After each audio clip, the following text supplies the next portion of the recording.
Generally, the wheels are the dirtiest and most contaminated part of your car. So start here first instead of splashing all those contaminants over your freshly washed paint. Start with a heavy rinse of the wheel and arch to get rid of as much of the initial dirt as possible. Fully cover the wheel with our iron remover and cleaner product spraying top to bottom. Allow the product to stand for 5 minutes without allowing it to dry. The product will turn purple as the solution reacts and dissolves the contaminants. For a thorough clean, use a detail brush to get in the lug nuts, calipers and to get in between spokes.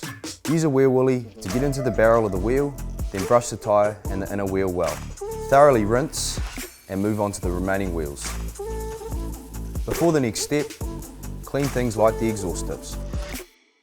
Before we pre-rinse the car, fill your buckets now.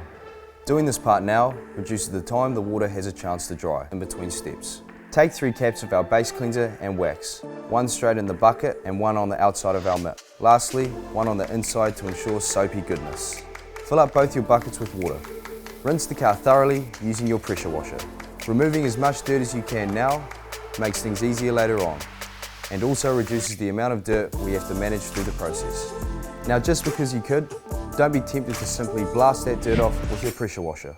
Getting straight on and too close to the paint with too much pressure will only force and embed that dirt directly into your paint.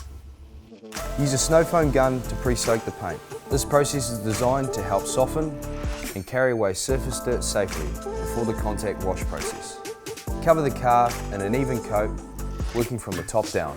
Leave the snow foam to dwell for 10 to 15 minutes. Rinse from the top down.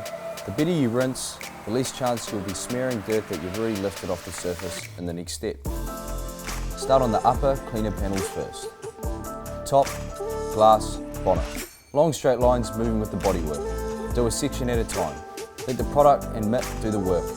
When you finish a section, go to your freshwater rinse bucket or after a few wipes depending on how dirty the car is. Rub on the grit guard, help dislodge all the dirt that you've just lifted from that section of paint. Dip back into the wash bucket to take fresh, clean soap back to your car. We like to use a second mitt for the dirtier areas of the car, the lower panels, front and rear. This means your primary mitt is always used on the cleaner parts. Rinse with a pressure washer from the top down. Don't allow the rinse water to sit for too long. You'll be left with nasty water spots. The less contact we have with the paint surface, the better. Forced air drying, such as a leaf blower, is a great, simple solution. If that's not an option, use a large microfiber drying towel, not a chamois, not a blade.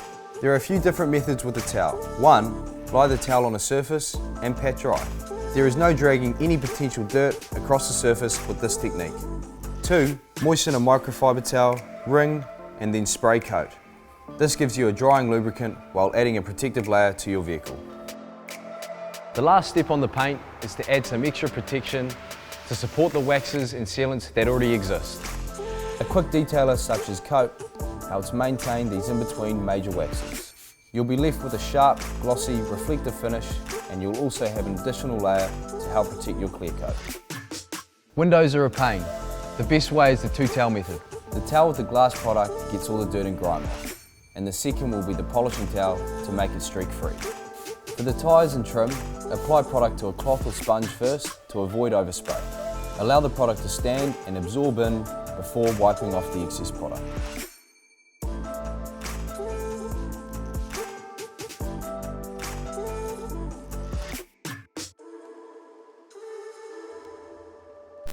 Oh.